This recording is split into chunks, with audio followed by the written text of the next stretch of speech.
Salut à tous, aujourd'hui on se retrouve pour une nouvelle vidéo, un nouveau dimanche, pour parler aujourd'hui des guppies. Alors plus particulièrement moi des guppies handler, mais c'est un tuto qui va pouvoir s'appliquer sur tout ce qui est guppy. Mais là je vais vous présenter mon aquarium qui peut faire office d'exemple pour que vous ensuite vous allez pouvoir créer un bac avec tout ce que je vais pouvoir vous dire durant cette vidéo. Donc je vais commencer avec les besoins des guppies. Alors les guppies sont des poissons qui sont pas du tout exigeants et c'est des poissons qu'on pourrait conseiller à des débutants en aquariophilie, mais des bons débutants en aquariophilie. Il leur faut un aquarium pour les guppies handler d'un minimum de 50 litres. Donc là c'est un 100 litres donc c'est bon. Et pour les guppies normales, il faut falloir partir sur un 80 litres et un peu plus. C'est des poissons, par exemple pour les guppies handlers, qui vont pas être très grands, de 2 à 3 cm à taille adulte, mais c'est des poissons qui vont se reproduire très très vite. Comme vous pouvez le savoir, les guppies se reproduisent extrêmement vite.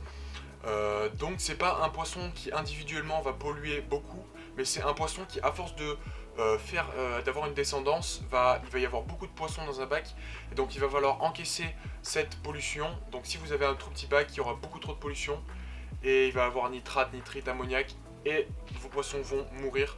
Donc c'est pour ça qu'il faut accompagner d'un aquarium assez grand pour accueillir toute la descendance, d'avoir une filtration qui va encaisser toute la pollution.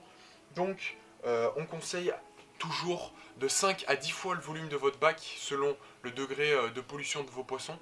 Donc moi c'est un 250, non c'est un 600 litres heure pour 90 litres, donc on est à peu près à plus de 6 fois le volume du bac, donc c'est amplement suffisant. Surtout que moi il y a pas mal de mousse filtrante, de masse filtrante et de supports bactériens.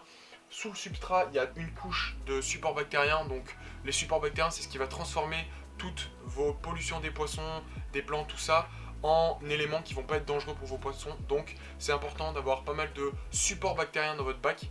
C'est ce qu'on appelle le cycle de l'azote. Donc voilà, renseignez-vous sur le cycle de l'azote avant d'acheter un bac et de commencer à peupler votre bac, c'est important. C'est très facile de repérer une femelle à un mâle. Pour les guppies, le mâle est toujours beaucoup plus coloré que la femelle.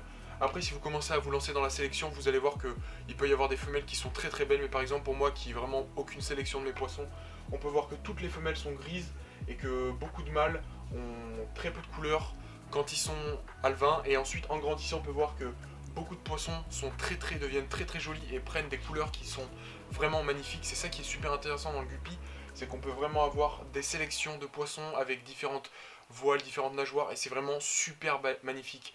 Et si vous croisez différentes souches et différentes sortes de couleurs de poissons, vous pouvez obtenir des couleurs qui sont magnifiques. Donc c'est vraiment ça que je trouve hyper cool dans les guppies.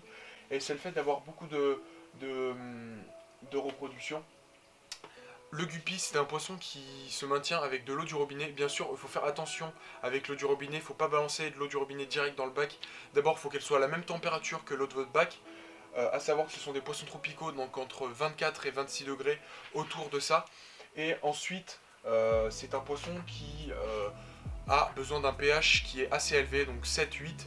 Donc c'est pour ça que votre eau, ça dépend d'où vous venez, mais votre eau est souvent très bonne pour les poissons. Soit rajouter des produits comme ceux de la gamme de la marque Arca. Donc j'avais fait un partenariat il n'y a pas longtemps, ils m'avaient envoyé ça. C'est de la préparation pour le bac. Donc en gros, ça va supprimer tout ce qui est ammonium, ammoniac et nitrite de votre eau. Et ensuite, vous pourrez balancer de l'eau et l'eau sera bonne pour les poissons. En termes de décor, tout ça, moi dans ce bac, j'ai pas mal de limnophila, de mousse, de fougères, de microsorium. Donc ça c'est très bien parce que du coup quand vous allez avoir de la reproduction, vos poissons vont pouvoir se cacher par exemple dans les limnophilas et aller chercher tout ce qui est microfaune dans la mousse. Donc les poissons vont pouvoir se nourrir et vous n'allez pas avoir besoin de par exemple écraser la nourriture quand vous allez nourrir. Moi ce que je fais c'est que je laisse mes femelles faire complètement, je laisse mes alevins faire. Et c'est ce qui va faire qu'il va y avoir de la sélection naturelle. Certains reproduisent dans des petites boîtes et du coup ils vont isoler, ceux-là vont grandir. Et certains vont mourir un peu plus vieux, dû à des maladies, à des malformations, tout ça. Donc moi je laisse complètement faire le cycle de leur vie, le cycle de la vie. Alors en termes de décoration, moi j'ai mis de la cyrustone et une grande racine. La cyrustone c'est une plante, c'est une pierre qui en grande quantité peut influencer votre pH. Donc c'est une pierre qui est calcaire, donc ça va faire augmenter votre pH. En sachant que les guppies ont besoin d'un pH assez élevé, ici la cyrustone ne dérange pas du tout. Après, moi c'est des Serious Stone, mais vous pouvez toujours mettre par exemple des roches volcaniques, ça c'est très bien, c'est des pierres qui sont poreuses, donc ça va faire un support bactérien en plus dans votre pack, donc c'est un plus. Après vous pouvez toujours mettre des galets, des pierres, des pierres, des roches et des branches que vous allez pouvoir trouver dans la nature. Attention à l'origine de ce que vous... l'origine d'où vous prenez, allez pas prendre des pierres sur le bord de mer, donc ça c'est des pierres et tout qui vont être très calcaires, donc limite dangereux. Et ensuite évitez les zones un peu polluées comme les bords d'autoroute, tout ça c'est très mauvais, ça contient des trucs pas terribles. Et toujours faites bouillir vos éléments de décor avant de les mettre dans vos aquariums. Ça fera que ça enlèvera tout ce qui est bactéries, tout ça, et ça sera cool pour... Sable de Loire, alors là en termes de sable vous pouvez mettre tout ce que vous voulez, du sable naturel hein, en préférence, mais pas du sol technique parce que le sol technique va réduire votre pH, donc ça c'est pas bon pour vos poissons. Donc voilà, faut préférer un sol neutre et un sol nutritif pour vos plantes.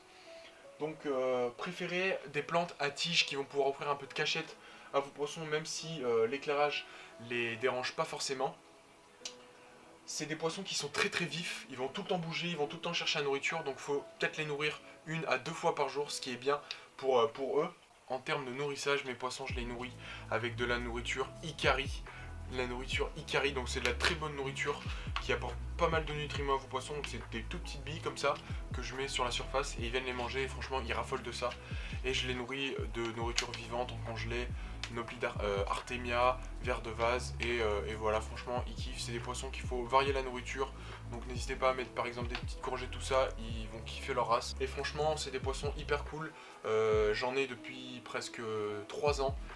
J'ai fait différents bacs de guppies et franchement c'est des poissons qui sont hyper cool. Pour débuter c'est cool, vous pouvez faire de la petite sélection, voilà. Ce que vous pouvez faire c'est vendre les poissons que vous voulez pas garder, donc tous les poissons qui sont pas très beaux, vous les vendez et vous gardez que les poissons qui vous intéressent, et après ensuite vous commencerez à avoir de belles couleurs, et ça c'est ça qui est cool, que je trouve super cool. Donc voilà, si cette vidéo vous a aidé et si cette vidéo vous plaît, n'hésitez pas à lâcher un petit commentaire et un petit j'aime, moi ça me ferait super plaisir. Et on se retrouve, qui sait, peut-être dimanche. En ce moment je suis désolé mais je sors vraiment pas énormément de vidéos, mais c'est que j'ai déjà l'école et je me débrouille un maximum pour essayer de vous fournir des vidéos. N'hésitez pas à me suivre sur Loris-good sur Insta.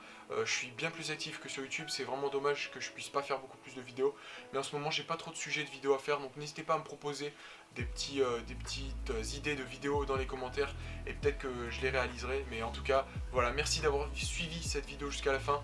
Mettez Guppy Handler si vous avez suivi cette vidéo jusqu'à la fin, et nous on se retrouve dans une prochaine vidéo. Ciao.